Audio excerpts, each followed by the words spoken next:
कि सामान बेचने के लिए सिर्फ अच्छा इंसान होना काफ़ी है। लेकिन सच तो ये है कि लोग अक्सर आपकी शराफत को आपकी कमज़ोरी समझ लेते हैं।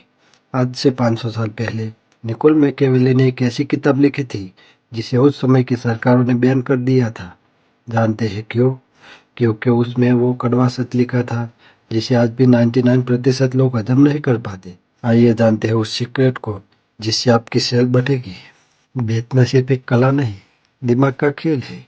अगर आप लोगों की सोच को कंट्रोल करना सीख गए तो आप कुछ भी बेच सकते हैं। चलिए जानते हैं मैकियावेली के वो 5 तरीके जिनसे आप किसी भी बिजनेस डील को अपने नाम कर सकते हैं। क्या आपको सच में लगता है कि जो सामान आप खरीदते हैं वो आपकी अपनी पसंद है? सच तो ये है कि आपको वही खरीदने के लिए उकसाया जाता है जो दुकानदार बेचना चाहता है। आइए जानते हैं इस मार्केटिंग ट्रैप के पीछे का खेल। मशहूर फिलोसोफर मकियावेली ने कहा था, लोगों को आज़ादी का एहसास दो लेकिन लगाम अपने हाथों में रखो। इसे सेल्स की भाषा में कहते हैं द इल्यूशन ऑफ चॉइस। ज़्यादातर लोग पूछते हैं, सर क्या आप ये 10,000 का सामान लेंगे? यहाँ कस्टमर का दिमाग सिर्फ दो चीज़ें सोचता है, हाँ या ना। और 50% चांस है कि वो ना ही कह देगा। मास्टरमाइंड तरीका देखिए, उसे हाँ या ना कहने का मौका ही मत दो। उसे दो आग के ऑप्शन दो। सर हमारे पास एक 15,000 का प्रीमियम पैक है और 10,000 का स्टैंडर्ड। वैसे आपकी ज़रूरत के हिसाब से 10,000 वाला बेस्ट है। यहाँ आपने क्या किया? आपने 15,000 का बड़ा नंबर दिखाकर 10,000 वाले को सस्ता और सही महसूस करा दिया। इसे कहते हैं एंकरिंग इफेक्ट। कस्टमर को लगा चुनाव उसका है लेकिन जाल आपका था। इंसान फायदे के लिए धीरे चलता है लेकिन नुकसान से बचने के लिए वो दौड़ता है। इसे फाइनेंस की भाषा में कहते हैं लॉस अवर्जन। अगर आप किसी को यह महसूस करा दें कि वह कुछ खो रहा है तो वह तुरंत फैसला लेता है।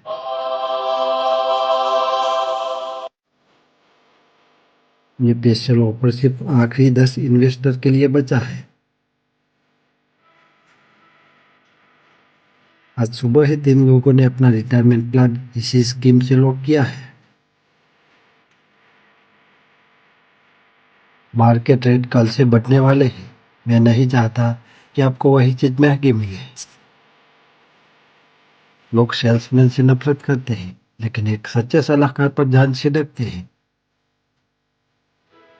अपनी बड़ी तारीफ करने से पहले एक छोटी सी बुराई खुद कर ले। सर माना कि यह क्रेडिट कार्ड हर जगह नहीं चलता और इसमें सालाना फीस भी है, लेकिन अगर आप साल में सिर्फ 2 बार भी सफर करते हैं तो यह आपके 20,000 तक की बचत कर सकता है। जैसे ही आप कमी बताते हैं, कस्टमर का डिफेंस मोड बंद हो जाता है। उसे लगता है कि आप उसे फंसा नहीं रहे, बल्कि सही रास्ता दिखा रहे हैं। दोस्तों, फाइनेंस और सेल्स का एक गोल्डन रूल है, कंट्रोल द फ्रेम। जो बातचीत का रास्ता तय करता है, वही पैसे घर ले जाता है। जब ग्राहक कहता है, भाई यह तो बजट के बाहर है, तो अक्सर लोग घबरा कर डिस्काउंट देने लगते हैं या सफाई देने लगते हैं। आपको यह गलती बिल्कुल नहीं करनी। आपको बस फ्रेम चेंज करना है। बड़े खर्च को छोटे हिस्सों में तोड़ दीजिए। जब आप 50,000 के कोर्स को सिर्फ एक कप चाय की रोजाना कीमत से जोड़ देते हैं तो ग्राहक का दिमाग खर्च के बजाय फायदे के बारे में सोचने लगता है। जब आप किसी डील के लिए बहुत ज़्यादा बेताब दिखते हैं तो सामने वाला समझ जाता है कि अब असली जाल में है। आपकी वैल्यू वही गिर जाती है और वो आपसे भारी डिस्काउंट मांगने लगता है। अब आप अपने दिल को होल्ड पर डाल दें।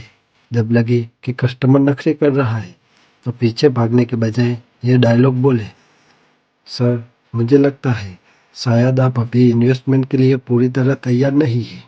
मैं नहीं चाहता कि आप जल्दबाजी में कोई फैसला लें। आप आराम से रिसर्च कर लीजिए, हम बाद में बात करेंगे। हो सकता है आपको यह चालाकी लगे लेकिन सच तो ये है कि हर बड़ा ब्रांड और विज्ञापन यही कर रहा है। फर्क सिर्फ इतना है कि अब आप इस खेल को समझ चुके हैं। याद रखिए, लाइफ भी एक सेल की तरह ही है, जहाँ आप हर दिन अपने आइडियाज़ और अपनी वैल्यू दूसरों को बेच रहे हैं। अब सवाल ये है कि क्या आप इसे समझदारी से कंट्रोल करेंगी या दूसरों के इशारों पर चलेंगी। अगर आप वो साइकोलॉजिकल सीक्रेट जानना चाहते हैं जिनसे आप लोगों के फैसले समझ सके, तो कमेंट में मनी लिखिए और सब्सक्राइब कर सकते हैं।